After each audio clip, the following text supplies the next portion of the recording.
increase need to support our students and our teachers and ensure that roles that our employees will and continue the roles with solid and responsible budget.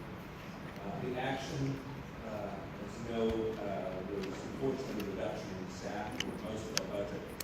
That's where the budget lies. We reduced vacancies, including 7 employees who were part of our staff. One of those 7 was offered another position, but that did not work out. So that was the plan.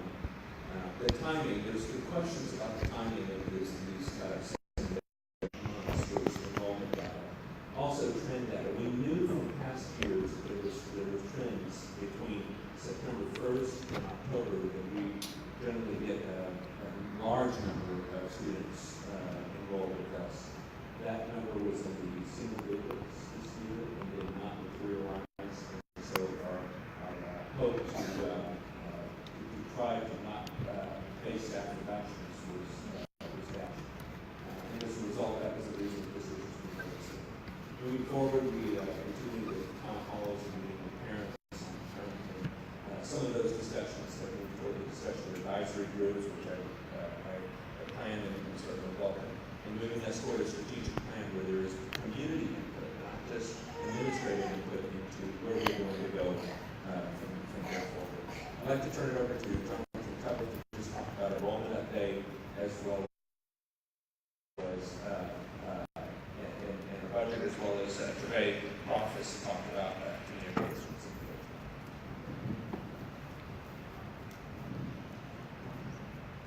Thanks. I apologize, the slides don't appear to be working. We'll give you all the information verbally. So as Joel mentioned, our enrollment is down from where it's been in prior years. Cohen's down about 72 students from 2 years ago.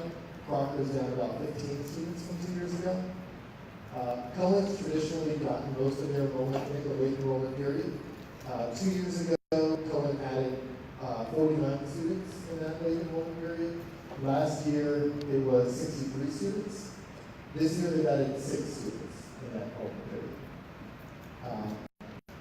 That's where a lot of it came from. Is, we've been pretty conservative with our budget and projected just getting half of that additional enrollment in the late enrollment period, which would have been 27. But again, we only got 6, so that was about 20 students less than we were projecting for, and that enrollment continues. We had one more student add today, but that's part of why there was the timing of this was later, is because we've always gotten traditional students at this point. Crocker, again, has been fully enrolled for most of the years it's existed. This year, it's about 10 students down from where we originally wanted it to be. It's actually, 18 students down. There's excess of seats in the city in most K-3 grades across the city. Second grade is the area where Crocker has the lowest enrollment, and there's 35 schools across the city that all have open seats in the second grade. In addition to that, Crocker did lose a number of special education students from last year, which has hurt our differentiated funding enrollment in that respect. So overall, from a budget perspective, that meant we were about 41 students less than we were originally budgeting for, which between that and special education students resulted in about a $450,000 change in our budget that we couldn't expect until, as late as possible and made those changes. So we've tried to reduce as much non-staffing expenses as possible. We're doing a bus audit this week to see if there's any savings we can have by reducing that. But again, we have to offset that with looking at what that means at the times that students are on the bus. So potentially we can find something there, but as Joel mentioned earlier, non-staffing had to be the majority of where our cuts came from. So there were 4 from Cohen positions, 6 positions at Crocker, 1 at Halton, and then there's also 2 school support team positions that are being moved from the central office out to the school level. Whenever possible, we tried to look for open positions as opposed to employees, and 4 of the 11 positions were actually open. And as Joel mentioned earlier, none of the separated employees are actually work teachers. It was all administrative positions. So overall, from a budget perspective, we feel pretty good about the enrollment. We're going to be doing a bus audit this week to see if there's any savings we can have by reducing that. But again, we have to offset that with looking at what that means at the times that students are on the bus. So Within all that, we did try and push as much as we can to increase instructional expertise and create some operational efficiencies as much as we could. And as we saw in the budget earlier, we were able to go through those changes to get back to where we're operating at a small surplus for the year to make sure that we're sustainable as an organization long term.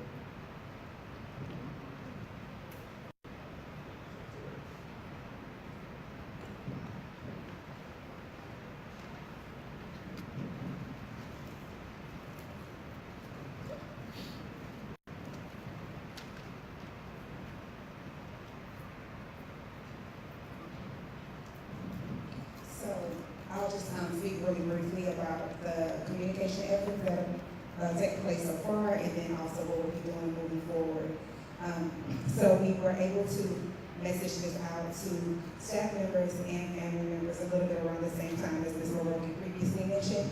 So on the 14th, an email was sent to all team members informing them of the staff changes, and then based off of some of the feedback that we received, an additional email was crafted with more explicit information about how some of the decisions were made. As far as our communication to parents and family members and supporters, we were sent out a communication via phone as well as email and text messaging for those families who had that service with us on the 17th. And then on last Friday, we also sent out additional communication to the families as we were letting them know that if they wanted to schedule some one-on-one meetings with our leadership team, that they were able to do so. And we did have a few family members to take us up on that option between Friday and today. As far as the next steps to continue our engagement process, the parent-teacher organization support at Crocker will begin meeting this Thursday.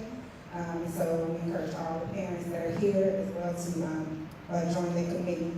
And then the student advisory, teacher advisory, and then the PAC, which will stand for the parent advisory committee, will also be finalizing their plans and begin meeting within the next 2 weeks. We have acknowledged that we need to improve our parent communication, and that there are a lot of things that needed to be done with that. Some including our vendor that we use for parent communication. They are actually coming in town in October to work with us in that particular piece. But we've also started to launch our family newsletters that will be going home on a more frequent basis to keep all of our families and supporters up to date with all that's going on at their school site as well as the entire network.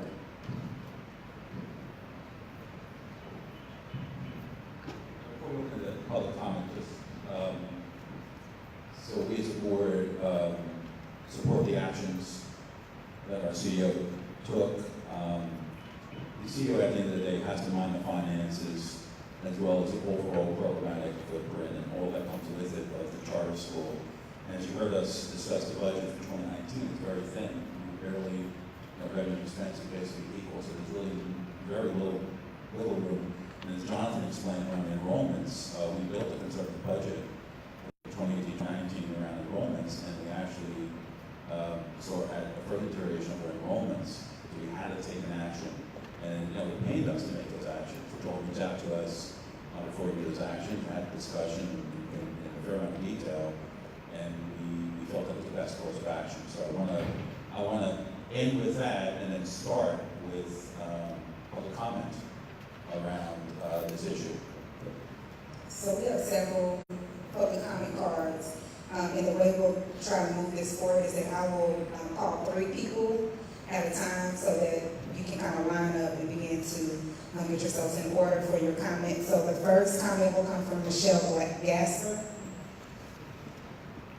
followed by Keontae Gibson, and then Audrey Johnson.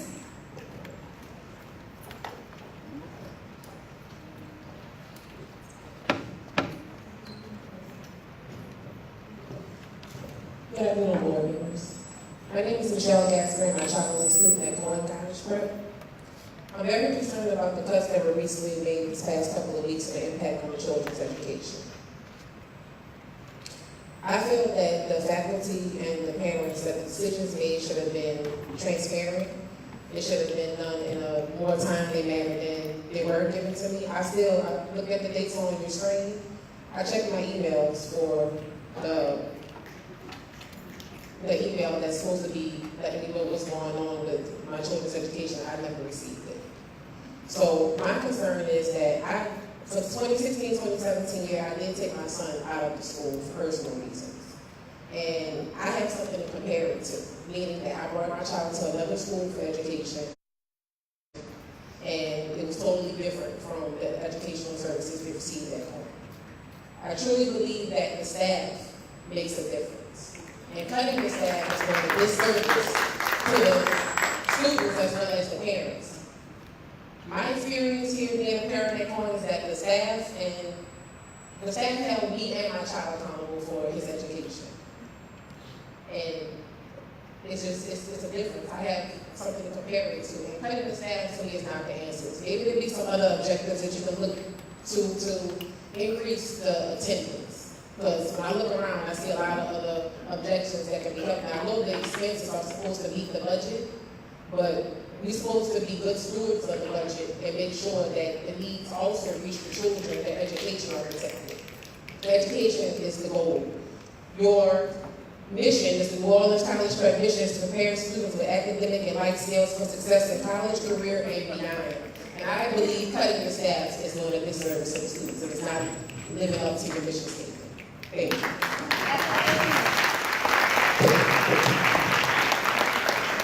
Thank you, Ray. Exactly 2 minutes. Thank you. How y'all doing, the board member? My name is Keontae Gibson, and I'm a student at Cohen College Prep. As of now, the students deserve a type of explanation. So we have been in school for about 2 months and deserve to have it got even worse. You haven't gave us like substitutes and have like a background notice for the teacher. As a matter of fact, they have asked us questions to help them teach us and quiz us. As you can see, this is frustrating for students. The major of us is like, it's hurting us because we don't know what's going on in school. So I ain't, like, we never, like, it's not helping us, like, but teachers and stuff, you know. That's what it is. Thank you.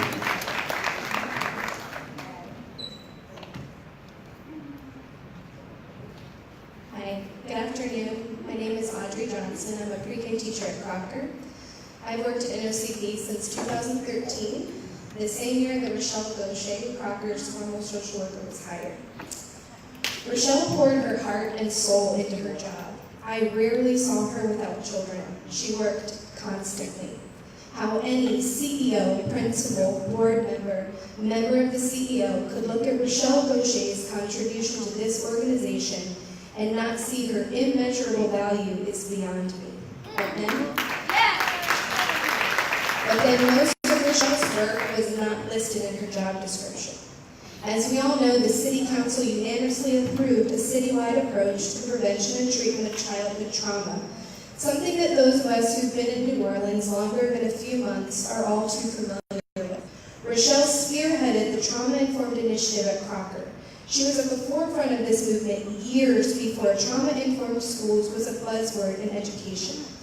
Why would NOCP fire Rochelle, one of the city's leaders on this critical movement? No one has been able to provide me with an adequate explanation to answer this question over the last week and a half, except that she, quote, made too much money, and yet several staff members at Crocker have been promoted since her firing. It's shameful.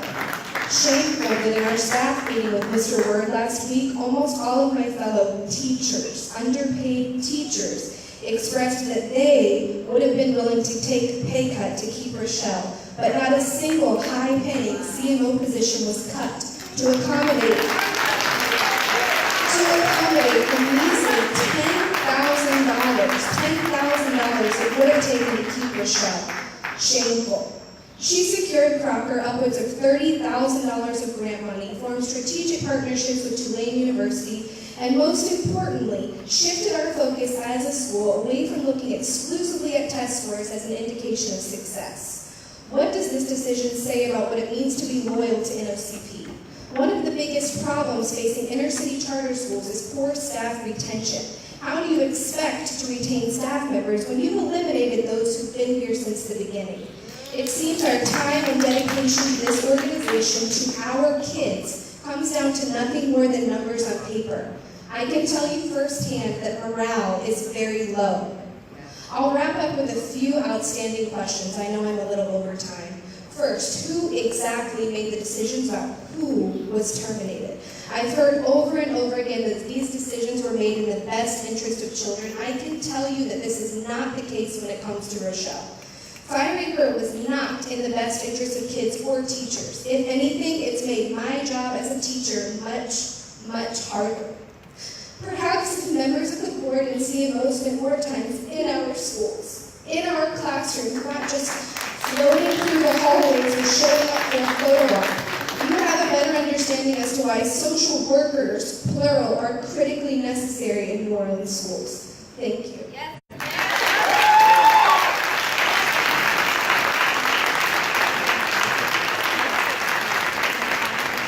Our next three comments will come from Preach Sept. Thank you for that. That's why thank you for the feedback. I appreciate it. Board does. Preach Sept, Destiny Jackson, and Jasmine Zobrist. You guys put me at the end, and let the public get their chance to speak. Yeah. I know there's only a lot of amount of time the public can speak before. So we'll start with Destiny Jackson, Jasmine Zobrist, and Carl Sutton.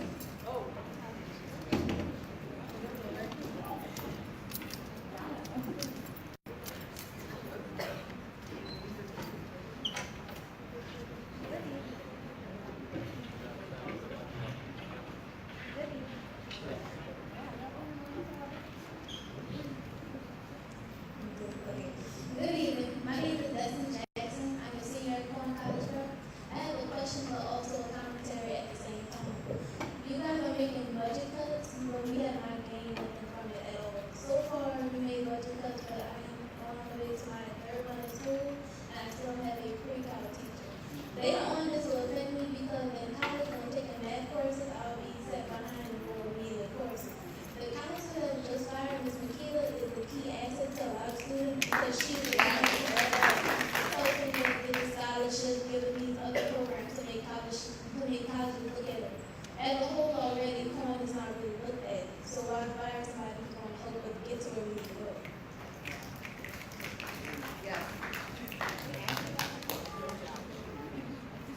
You don't answer them? No, we don't. We listen. So please.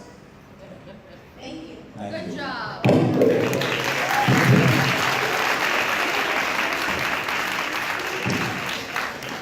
Hi, good evening.